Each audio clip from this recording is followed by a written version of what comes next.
Okay, so I'm just going to quickly go through repeated measures ANOVA, one-way repeated measures ANOVA, using the data set from the PowerPoint. So in variable view, you can see we just have 4 scale variables, time 1 through 4, and they've been labeled. So let's go to Analyze, and let's just do a quick Explore, reset. I will hold down Shift and bring them all over and just click Plots and do Normality Plots, uncheck Stem and Leaf, and click Continue and OK. We can see nothing is significant, no outliers, one outlier here, several here, and one here. All right, then we're going to go to do the general linear model, repeated measures. Let me reset this. I'm going to type in that my factor's name is time and that we have 4 levels of it.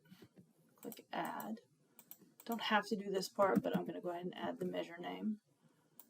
Okay, and then I'm going to define it. I'm going to bring them over one at a time, or I could hold down Shift. All right, so we're going to be comparing all of these. All right, so I want to look at, first I want to go and look at estimated marginal means. Okay, I'm going to compare the main effects using a Bonferroni adjustment. I don't have to do post hoc because if I go, you see there's nothing there. There's no between subject factor, so I can't do it. If I click contrast, I'll get polynomial contrasts, which is something that we haven't talked about. So I'm just going to go back and do the simple like we did before in the PowerPoint and leave it at first. And then go to plots and bring time over onto the horizontal axis and add. And then we'll just go to options and do descriptives and estimates of effect size.